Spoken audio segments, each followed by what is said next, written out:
Another live Patriots Beat podcast. I'm Ryan Spagnoli. Alongside me, 98.5 The Sports Hub's Alex Barth, as well as CLNS Media's Mike Kadlick. Barth, Mike, good to be back with you guys. Should be a much different show than what we had, Monday night, Alex? Yep. Here for kind of some observations from day 11. Take it away right from the top. Sounded like a much better day for the offense in yesterday's practice. Yeah, it certainly was, I think, and we sort of talked about this on Monday, right? I think a lot of the issues for them offensively are all tied to the offensive line, even if they're not directly happening up front. You saw the offensive line start to create some movement in the running game. You saw Mac Jones get time when he was able to throw the ball. It all just sort of opened up from there, right? So that is just very encouraging to me because it shows they can do it. Like, the upside is finally we see progress. And people ask, why are you guys so worried? Why is everybody freaking out? It's only August. They haven't played a preseason game yet. No team looks perfect this time of year, which, yes, no team looks perfect this time of year.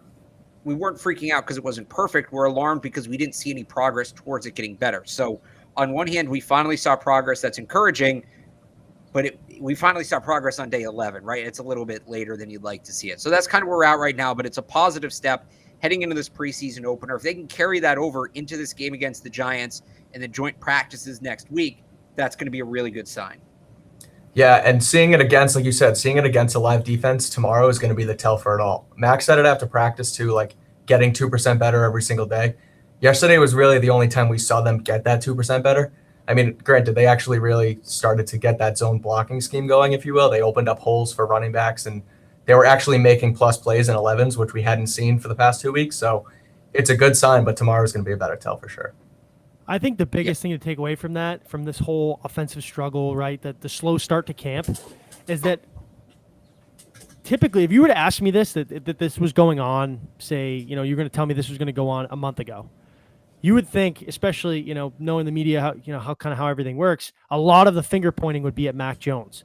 But it seems like it's everybody but him, which I guess is a good sign, because you log on to ESPN, you look at some of these, national programs.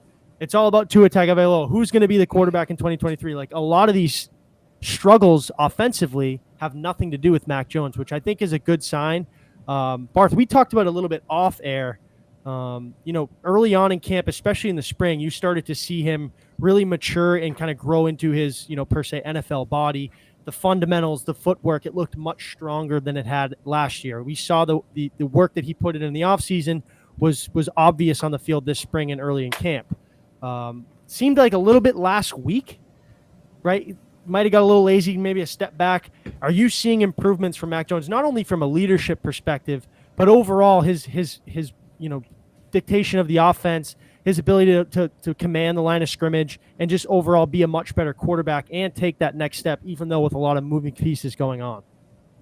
So I think it was trending that way, right? And I think he got a little, as they all did, I think the internal clock started speeding up. The pressure started hitting when the offensive line wasn't working. But you saw when things calmed down on Tuesday, he came back. And I think you're exactly right.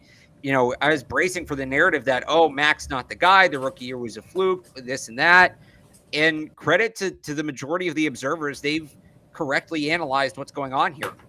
It's not a Mac Jones failure. It's the team failing, or the team looking like they might fail Mac Jones. And we talked about that a lot on Monday. I wrote about that for 985thesportshub.com yesterday. People can go check that out.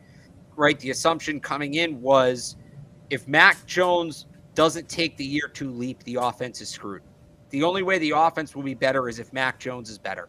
And what we're seeing now is kind of the opposite. Mac, it looks like the pieces are in place for that year 2 leap individually. But does Mac Jones being better guarantee the offense as a whole will be better? That's now the question we have to ask ourselves. And even jumping off that, like when camp started 2 weeks ago and they were in shells and just kind of running sevens and not putting much together, Mac did look awesome at first. And then they brought everything together and it looked really crummy. So it was almost like, okay, what's going on with Mac Jones here?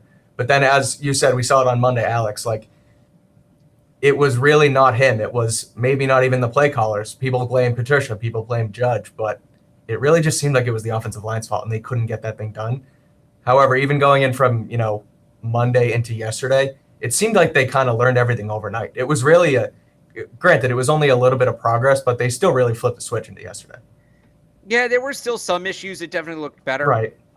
Like if they can, the thing is now, can they build on that, right? If Sure. they don't go back behind that point, they're in good shape. Mm-hmm. To say they learned it overnight, like I almost feel like you have to see it more than once, right? It's easy to do anything once. You can do something Sure. by accident once. You know, the whole water bottle flip thing, right? You can get that once. Can you get it 2 times in a row, 3 times in a row, 4 times in a row? And obviously this is much tougher. Orchestrating an NFL offense is much tougher than flipping a water bottle. So they got it one day. That's great. It's encouraging. I don't want to downplay that. But what's really exciting is when they do it 2 days in a row, and then 3, and then 4. And that's kind of what you want to see them build towards. And it's kind of a weird spot here, right? Because it was the last practice they had individually. Right. It might be the last one that's fully open to the media now that, it might be the last one that's fully open to the media. No, because they're going to practice Monday. But I doubt that will be in full pads. They'll probably practice Monday. I doubt that'll be in full pads. But then they've got joint practice. So they got preseason, that one Monday practice, joint, preseason.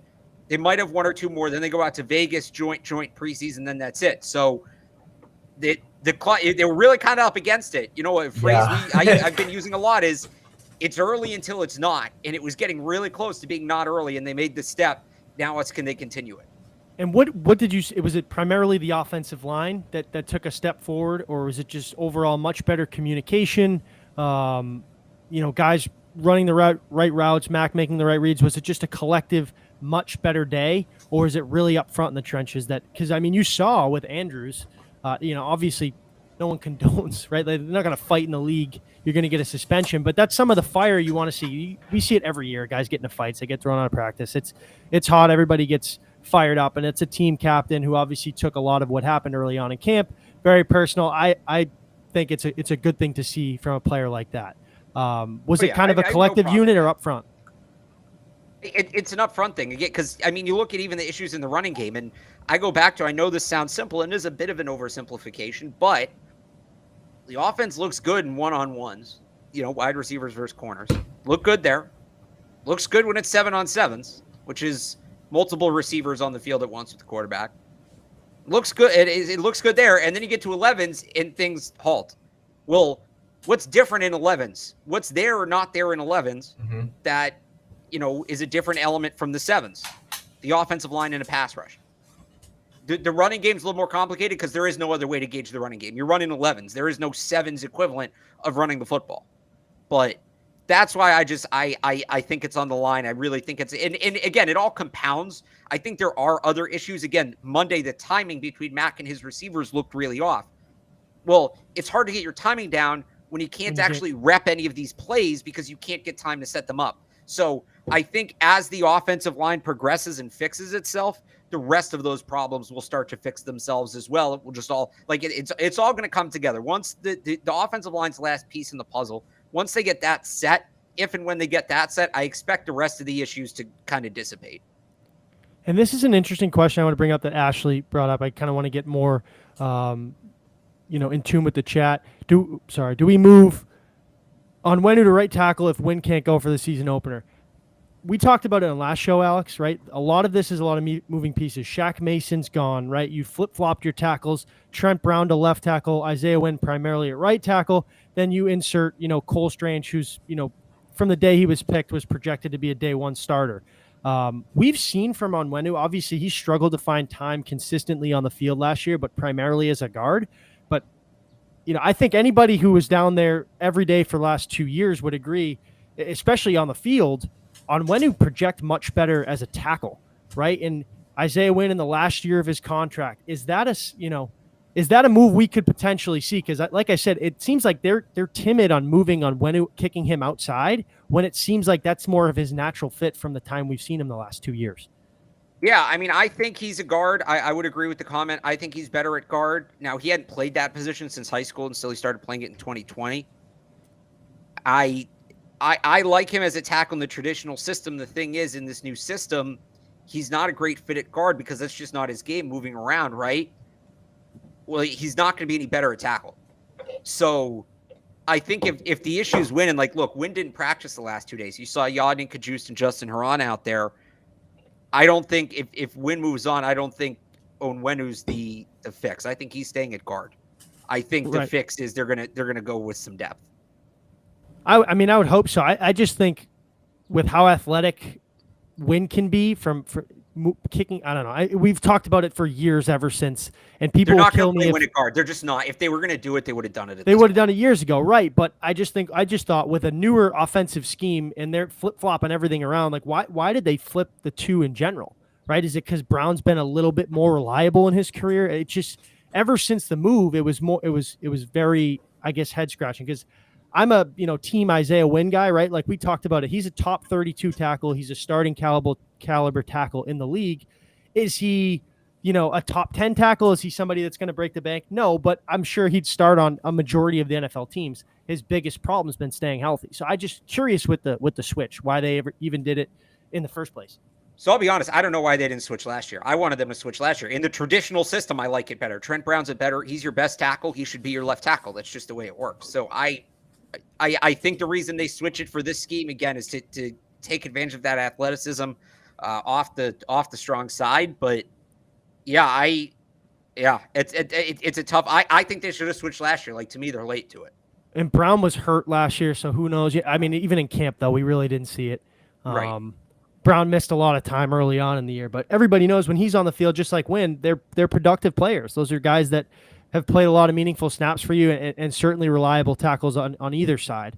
But want to stick on the offense here. We talked about him a little bit on Monday, Alex and Mike. Taekwon Thornton continues to shine. I think the biggest thing with him is he's not just a speedy guy, right? He's showing time and time again that this guy can run routes and can put defenders on skates. And I think he's making a case for himself to really compete for snaps this year because on draft night, when it was kind of known, or I guess when Nelson Aguilar's fate here in New England, right, there was a big time here in the offseason where people thought maybe he'd be moved because of the cap hit and they had to create cap space. He was never going to be moved, right? With guys like, you assume Parker's your 1, Bourne's your 2, Myers your 3, whatever order you kind of want to place them. Mm-hmm.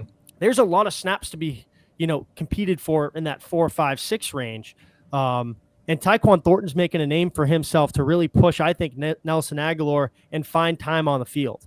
Because when draft night, it was kind of, maybe this kid's a project. He's very slim. He's fast. He might need to develop and learn how to run routes. But he's shown that this guy can compete and certainly compete for snaps this year to help this football team. It's the first time. Go ahead, Mike.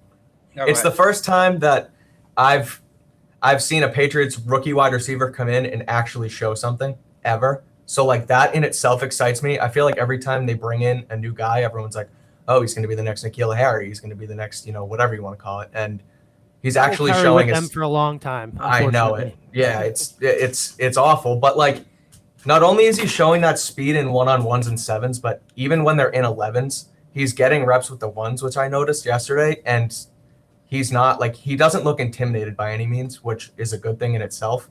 And he also just goes and gets the ball. Not only is he quick, not only do they get it to him in space, but he goes up and snatches the ball, which is something you want to see from these guys because like last year, for example, we never saw that out of Aguilar. He was quick, but I mean, you saw it in the Bills game in the playoffs. He did not go up and high point a ball in the end zone and it got intercepted. So, he's just bringing a lot to the table really early, which is ultimately exciting to see. Yeah, and again, to me, I've talked about this before. If you've heard me on here, if you've read me on 98.5 The Sports Hub, on the Sports Hub Patriots podcast, it's consistency. He's doing it on a regular basis. These aren't flashes. It's not, well, he has to do this more often. No, he's coming out every day and he's getting a little bit better. And that's exactly what you want to see. You talk about how he's not just a burner. Guys at that speed, especially that speed and size, sometimes their speed's their whole tool bag because they never have to develop beyond that. There's a lot more to his game. I mean, he can play at all 3 levels. He can be an impact at all 3 levels. He's a really good hands catcher. That's what stands out to me, especially guys that small. They're normally catching the ball in their body. He can go out and get the ball away from his frame. And, I look at that with a guy like him and then Devontae Parker. Those are 2 guys with really good catch radiuses. Mm-hmm. So you put those 2 guys on the field, like that's a tough coverage assignment. Yeah, I'm really excited by what we've seen from him. Obviously, there's still a ways to go. I'm not, let's not fit him for a red jacket just yet. He hasn't played an NFL team. I think the next 7 days are monumental for him. He's going to have 2 preseason games, right? His first live NFL action, and the joint practices are going to be big. Stephon Gilmore, J.C. Horn. He's going to face corners he hasn't faced, corners of a caliber he hasn't faced here in New England. That's going to tell us a lot. Alex, what number do you think he's going to wear? I saw your tweet earlier. So I saw wouldn't be yeah.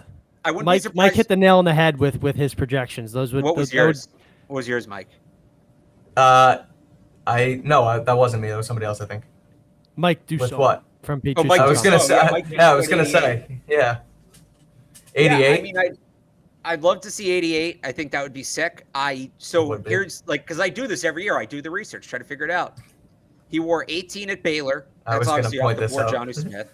He wore 18. 81. He 81 wore and 9. at Baylor. 81 and Yeah, 9. starting off in 9. Those are taken. He wore 4 in high school. Now, Malcolm Butler has 4. So here's what I'm wondering. Would he take like a placeholder number? Remember, Nikhil did this. Nikhil was 8 in the preseason. We've seen other guys do this too. Christian Barmore last year, right? Christian Barmore was 70 in the preseason, and then he switched to 90 once things ironed out. So maybe he takes 19. If he takes 88, I think he kind of has to keep it. Just stay away from 17, please. Stay away from 17. Christian Wilkerson to 17, so we're good there. That's true. But I forgot about him. So I don't know what his connection is to 4, why he wore it in high school, but if he's connected to that, if Malcolm Butler doesn't make the team, or maybe Malcolm Butler switches his number after the 53 comes. Maybe he makes a team and a double-digit number opens up for him.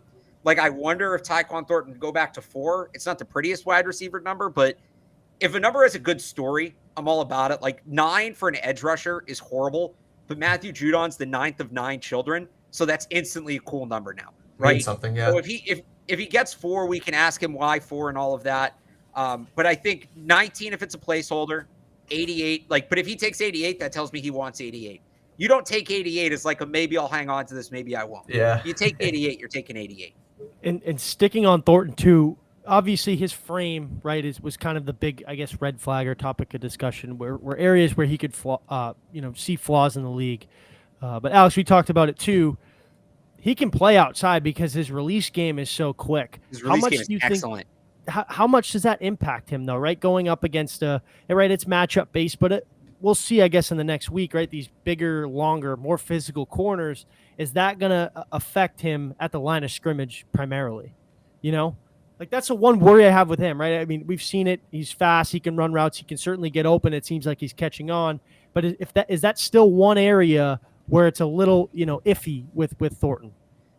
No, I like it, and it forces you to defend him differently, right? Because the book on most of these speed guys is you take your biggest, strongest, nastiest corner and jam him, you roll him in his face, and you punch him in the mouth at the line and make him beat it. And a lot of those guys don't.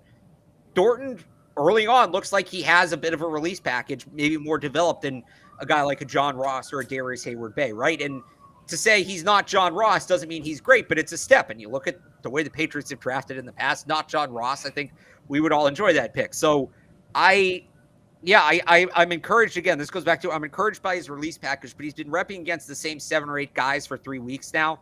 He might kind of have the rhythm figured out. This is why Thursday night and then next week are going to be so big. What does that release package look like when he goes against other teams? And that's how these skinny framed guys stay in the league, is having a release package like that, because you're not going to get it. You're not going to get away with just your speed alone. You have to be able to get off the line. So him showing that as early is like, it's different. It's something. He's a different player. Right. And kind of shifting our focus to tomorrow night, obviously preseason game number 1. Who knows how much? I know the Giants came out early on last week. Dayball had said, a lot of their starters are going to play at least initially. I guess it's yet to be seen. It seems like we'll see a lot of Bailey Zappi and Brian Hoyer tomorrow night. I wish maybe we'd see a little bit more of the starters. Like I said, this is all assumption, right? With how much struggles they've had early to camp. I think what better way to kind of put this past week behind you than go out and have a good game, even if it's for a quarter or a couple series. Really get your the right foot forward heading into the next week. Anything you're looking forward to? For me, it's the wide receivers. I noted it yesterday. Trey Nixon seems to have, building off a strong spring, having a good camp. Like I said before, your top 3 are set in terms of wide receivers, but I think there's some wiggle room and some snaps to be competed for that 4, 5, 6 range. And I was actually trying to look up how many they kept, how many actual receivers, right? Because last year they had Gunnar Olszewski primarily as a punt returner, and then obviously Matthew Slater, categorizes as a wide receiver, but he's never going to play. how many do they keep at the 53-man roster cut down day, and how many will actually play come week one? Because like I said, those top 3 are set, but I think after that, there could be some snaps to be won over the course of the next week or so. So, yeah, to me, the wide receiver position is more about shaking it out, right, in terms of the snaps. I think pending a trade, Aguilar, Bourne, Myers, Parker, Thornton, like those 5 guys are making the team. And if anybody's getting moved, it's Aguilar or Myers. Then it gets interesting. Like Ty Montgomery, I think, is going to make the team, but is he a wide receiver? Is he a running back? They have him listed as a wide receiver. That doesn't really mean anything. But you keep going further down. Okay, now we get to Trey Nixon, right? Trey Nixon's had a really good camp. Trey Nixon in a bubble has played well enough to make this team. Is there room for him on the roster? And then you get into this weird spot where how well does he have to play to unseat somebody? Because he would, I mean, you're talking about he basically has to unseat Myers or Aguilar, which would be he's got to play at a very high level all 3 games. And if he gets close to that but doesn't get there, I mean, they're not getting him on the practice squad, right? Somebody will claim him if they waive him. So do they bury him? Do they try to hide him so they can get him back on the practice squad? Would they keep 7 receivers? And what would that look like? Where do they trim elsewhere? I think 2 tight ends is a real possibility. That could be one spot. Maybe they go a little thinner at running back. I think at this point, it's safe to say James White won't be on the week 1 roster. It's really trending that way. But, if then you keep J.J. Taylor off, you're down to 4 running backs. Maybe that's where they trim. So, yeah, the wide receiver situation is fascinating at the top. Who's going to win those snaps? Then further down the Trey Nixon. Another one, good point in the chat. Does he play special teams? Right? There's a lot to figure out there. And looking last year, they kept 5, including Gunnar Olszewski. It was Myers, Bourne, Aguilar, N'Keal Harry, and Gunnar Olszewski. 5 was very thin, I think, in terms of what they had. It's going to be over that this year. It has to be, right? And you look at the depth, right? We haven't even, for the people who are going to moan about it, yes, Matthew Slater, but he's his own thing. Bill actually said the other day Slater's more of a safety than a receiver, so. Yeah, I mean, with his, I guess, awareness. But, yeah, I think the receiver room, right, we talked about it, the running backs, is that how are they going to manage these guys? This necessarily isn't in terms of tomorrow night. Pierre Strong should get a heavy run. It looks like he's turning the corner. I'm excited to see Pierre Strong. So Pierre Strong's an interesting one, and I think we're going to learn a lot about him tomorrow night because he really hasn't practiced until this week, and they're not going to put a guy out there, even if he's healthy. If they don't think he's ready and they think it's not a good idea to put him out there, they won't put him out there, right? They won't put him in a spot to fail. So if we don't see Pierre Strong a lot tomorrow night, that tells us he's further away. Not that he's not going to make the team, but maybe he's an inactive to start the season, things like that. If we see a lot of him tomorrow night, that tells me that even though he missed that time, they don't see him as far behind it. He's right there, and he's in the conversation to have a role week 1. I think we learn a lot about Pierre Strong tomorrow night. That's a big one. Yeah, and on the defensive side of the ball, Ronnie Perkins, right? I think there's, talk about receivers and snaps to be made, that they look to be dominant up front, right? But what does it mean for Ronnie Perkins, Anthony Jennings, Josh Uche? How does that whole kind of edge off-ball linebacker shake out? Cameron McGrone, who has had kind of a, I guess, I don't want to say a disappointing start to camp, but I don't think he's lived up to the hype that, a lot of people had hoped for in the offseason when they kind of had this new wave of linebackers coming in with him, McMillan and the uptick in roles for Uche and Jennings. How does that all shake out? And how much do we see those guys tomorrow night? I'd be hoping to see like we saw last year. I think we saw the ones for a series or 2. And it was heavy, right? Like it was Cam looked great. He threw. Jonnu Smith looked awesome. And that just completely had nothing to do with how the team shaked out week 1 and for the rest of the year. So obviously there'll be a lot of overreactions, but I guess that's what I'm looking forward to see the most in terms of, their defensive side of the ball, primarily the front 7. Mike, you go ahead. No, I was just going to say, as far as the front 7 goes, like they just look so much faster than they did a year ago. Like last year you had, bulky Dante Hightower in the middle, and like they couldn't really like stretch covering the run game, and it just looked really crummy at times. Obviously they had a really bad run defense. With guys like Jennings being like fully healthy now and Raekwon McMillan in the middle, they just look like they're covering much more ground. And even against like the short passing game, they're rallying to the ball so much faster. Granted, it's against this Pats defense, or excuse me, this Pats offense, who clearly hasn't really shown much yet. But seeing this against another look tomorrow night is going to be interesting to see just how fast they really get to the ball. Yeah, and I think what's really interesting about that, we're going to see it right away, right? What did the Patriots struggle with last year? It was kind of contained out of the backfield. Well, I don't know how much we'll see Saquon Barkley, but the Giants have said their guys are going to play. That's a good test. Saquon Barkley's a good test for how fast are your linebackers, how athletic are your linebackers. Even, going beyond that, and some people were kind of into it in the chat there, was another thing the Patriots defense struggled with last year. Fast, shifty slot receivers, Isaiah McKenzie, right? Giants have two, and Kadarius Toney and Wan'Dale Robinson. I don't know how much they're going to play, but I would think Wan'Dale Robinson will play a significant amount. Him versus Marcus Jones. They listed him as a starter. They already listed him as a starter according to their first depth chart. Which, granted, they'll still play him because he's a rookie, but that was interesting to see too. Yeah, no, that matchup, Marcus Jones versus Wan'Dale Robinson, is going to be really interesting. But you're just going to see between him, Miles Bryant, kind of how they deal with some of these faster slot receivers.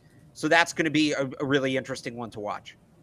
And the backup quarterbacks too, right? Like, we'll obviously see a lot of Zappy and Hoyer, but I think, obviously Mac's your guy. He's your guy going forward. How do they handle that week one, right? You saw when Brady's last year here, who'd you have? You had Stidham and Hoyer. Hoyer was, primarily he was cut at cut down day, and obviously went to Indy and then brought back the next year. But it'll be interesting to see how this pans out. Is Hoyer going to be the one in street clothes, right? Because I think if anything were to happen, push comes to shove, you'd probably want Zappy in there. But it seems like Hoyer's obviously the guy who's been here forever. He's a glorified quarterback coach for Mac and the veteran in that room. I'm interested to see Zappy. I liked watching him play in college. If you remember Western Kentucky, just lit it up all over the place.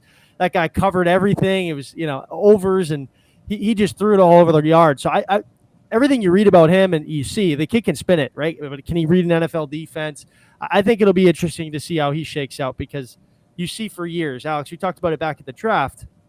Every 3-4 years, they take a kid in the fourth round. They just reset the clock on their their career backups when they think they have a guy. With Brady, right? They took Mallet and Garoppolo and Stidham and Rohan, right? Like the names just go back. Right. I'm interested to see him. I think this kid's a pure thrower and somebody that can, dime it up a little bit. But he hasn't had a good start to camp, right? He had a little bit of a rough start, like early on. He's gotten much better.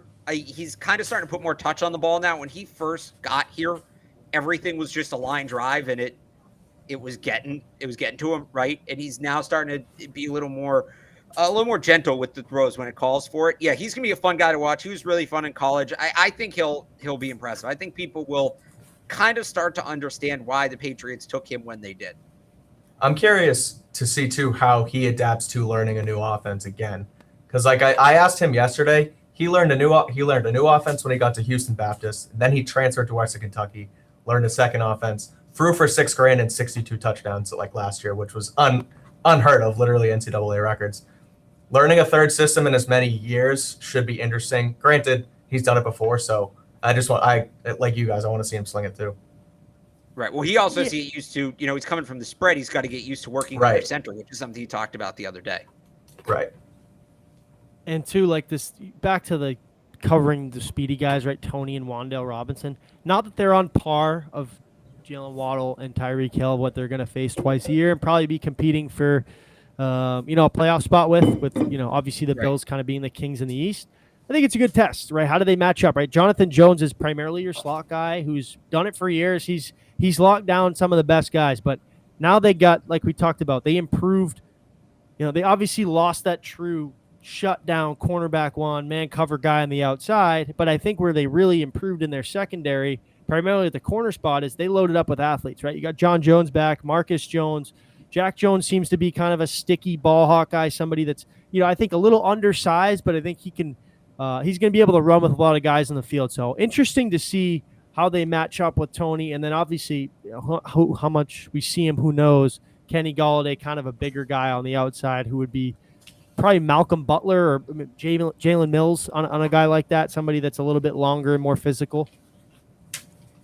Yeah, and that's kind of the guy they don't have the matchup for. And it's interesting because they've gone against Devontae Parker in camp, and Devontae Parker looks really good. They don't have that big outside corner outside of Juwan Williams, who's kind of, Juwan Williams. So I think how they defend Galladay, like you said, if he plays, will be an interesting one. And, they've been moving Jonathan Jones out to the slot. Is he a guy that, do they give him a shot at that? And that will tell us a lot. I mean, how much of those guys there really left, though, right? Those big, long, like Metcalf, how much do you see in Pickens? I know Pittsburgh's a bigger team, but it seems like the game in general is there's still big receivers. I would say, right, they're more well-rounded, right? They can run. They're threats at all three levels of the field, right? Where size is size. You still have to be, even if they don't play like traditional bigger receivers, you still have to be able to defend it. Just to go through the schedule, Chase Claypool week 2 against the Steelers is a big receiver. At Pickens as well. Alan Lazard week 4 against the Packers. You get into the Browns week 6. Amari Cooper's not a small guy. Luckily for them, Jamar's not either. He's over 6 feet, I believe. Yeah. Luckily for them, N'Keal Harry's hurt week 7. You don't have to deal with his size. But I was worried. Yeah, they got DeAndre Hopkins later in the schedule. Devontae Adams, like they've got big receivers they're going to have to deal with. Right. No, I just, obviously get the safety help too. And curious to see how it all shakes out defensively. I think for the first time too, we talked about it, that corner room, that's the biggest thing for me with this team. I think it's an issue that's not talked about enough because of the struggles offensively. I'm curious to see how that shakes out because it could be for the first time in 10, 12 years, man, the secondary is not the strong point of their team. And you said they're going through a gauntlet of receivers. They got Jamar Chase this year. They got, like you said, Jalen Waddle and Tyreek Hill twice, Stephon Diggs and Gabriel Davis, right? There's no slouches on their schedule, right, in terms of that position. And this is the first year in a long time where they don't have a true, right? I mean, think of the good, like Stephon Gilmore and J.C. Jackson are on the same team for a long time. Like you take that for granted. I think that's a big test for them early on in the year, right? Take away kind of the conversations we've had from camp from the offense. There's some, I think, a little bit of, uncertainty there at that corner room, and it hasn't been talked about enough. I think probably in a good way because they've looked good, right? I think the offense has struggled more than they've, faced on this defense, but I'm curious to see how that shakes out. Prior to the offense completely unraveling over the last week, corner was my main concern. I wrote about it earlier in camp. Now they're moving, like Alex said, they're moving John Jones to the boundary. They moved him out there yesterday anyway. They have Marcus and Jack Jones kind of working in already. So they're going to get reps early and they're going to have to like show their stuff right away. Their corner room, it's not like it used to be. Defensive back as a whole, go ahead. Someone's going to step up though. Like there's going to be a known, is it going to be Jamal Williams? Corner? Is it Sean Wade? Like who is it, Is it going to be Terrence Mitchell on his 8th team in 7 years? If they get a boost at corner, I think it's coming from off the roster. I just like Terrence Mitchell can be fine, I think, as that number 2. But if they're really going to get an improvement, like Malcolm Butler, I think can be good in spurts, but I don't know how consistent he can be. Jack Jones, the same thing as a rookie. That's a spot I think they look to add, as camp wraps up around roster cuts. Like corners still is honestly my biggest question mark because I think as rough as the offensive line has looked, the pieces are all in place to get it figured out. I don't know that that's true about corner. I don't know that the pieces are there for them to be at the level they need to be at. The best thing that can happen in the secondary right now is just the pass rush turns it up and keeps things easy on them. And tomorrow's Malcolm Butler's first game action in like a year and a half because he was out wasn't he out all year last year? So I mean, he was retired. Yeah, it's completely different than just practice reps. Yeah, so I mean, I don't know about you guys. I'm certainly football's back, right? Like I think John tweeted it. And it's so true. Yeah, you can't wait for that first preseason game, and then once it comes, you can't wait for it to be over. But I think right, you get like 5 minutes in, and you're like, all right, this is not awful. when I said football's back. This is not what I was talking about. Right. Once Jared Stidham crosses the goal line, I was happy to see him the other night. That was good to see him throwing around. No, all kidding aside, but no, like I said, I think it's not as I think the last 2 years we were spoiled at camp because the year before you had COVID and it was just no sports, right? And then you had the Cam Newton coming in, and last year you had a quarterback, really 2 years of quote unquote quarterback competitions, right? So there was so much focus at that position. Whereas this year, you have the guy, it's a lot of moving pieces at some spots where we haven't seen in past years, right? The line, the corner room. So I don't want to call it a boring camp, but there's just not that juicy headline that we're used to the last 2 years. But I think that makes it interesting in its own sense for these preseason games. See how things shake out, who gets more time, who's on the bubble and things like that. I think the interesting thing about this camp, or maybe the not interesting thing about this camp, I should say, it's been very stagnant.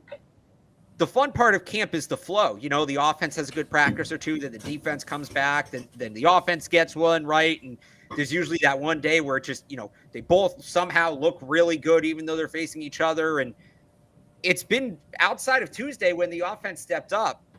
It's really just been the same thing day after day after day. It's been Groundhog Day, as my colleague at 98.5, Matt Dolph, has said, right? There hasn't been a ton of variation. Like, how many news stories have there really been? New, N-E-W, not news, new. How many news stories have there really been throughout camp? Not a ton. I think it's going to get interesting when we get later in a camp. I started working on my roster projection today, and I'll drop that Friday on 98.5thesportshub.com. There's going to be a lot of interesting roster crunches. I talked earlier about Trey Nixon, and even if he plays well, is there a spot for him? How do they view Ty Montgomery? There's a battle at tackle. I think there's some really tough decisions to make up front. It's Ronnie Perkins, Cameron McGrone. It's kind of tough to figure out their situations. So this will get interesting later once we get to the roster cuts and we can really narrow in on some of those middle to bottom of the roster guys. But yeah, it's been sort of, I don't think, look, last year you had a quarterback battle. That's the most exciting thing that can happen at camp. So no matter what happened this year was going to be a step back, but it's just been the same thing day after day after day. It's been a little monotonous because you don't have that give and take that you usually get this time of year. Yeah, I mean, things start to heat up too with joint practices, right? I mean, that's right. It's good to see. Like you said, Bill calls them more important than the games, right? Because that's the first time the ones can really go at it. I guess it's a combination of 2 days, right? You're going up against another defense, another offense, give you some looks. It gets competitive at times, so it's going to start to pick up. But like I said, I just think this year we were spoiled the last really 2 years. But yeah, as I said, I think it'll be interesting to see where there's a lot of turnover from last year, and I think in past years with a lot of guys that played a lot of meaningful snaps. It'll be interesting to see how that shakes out because, like I said, corner, we have no idea their depth chart there. Who's going to line up where on week one? Aside from the, Judon and guys like that off the edge and their off-ball guys, like how is that going to shake out? So that's interesting in its own sense, but that's like the little things you don't really see in camp because it doesn't, I guess, play to their strengths, right? It's more in the games, right. It's more in the joint practices, so it should pick up. But yeah, looking forward to tomorrow night. I know us three will all be down there, so check out for coverage. Alex, I believe we're going to do a recap show Friday at some point to kind of recap the game. Look forward to next week. But other than that, thanks for tuning in, and we will. Oh, wait, hang on. Go ahead, Before we wrap Barth. this up, you have to do. Where is it? You need your minute. You need your minute. We do have to do a quick Boston Sports Minute. Thank you, Amit. I got nothing.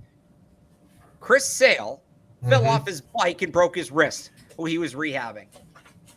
The Red Sox need to stop counting on Chris Sale. They came into this year with 5 starting pitchers with major league experience, including Sale. They were set up to fail in that regard.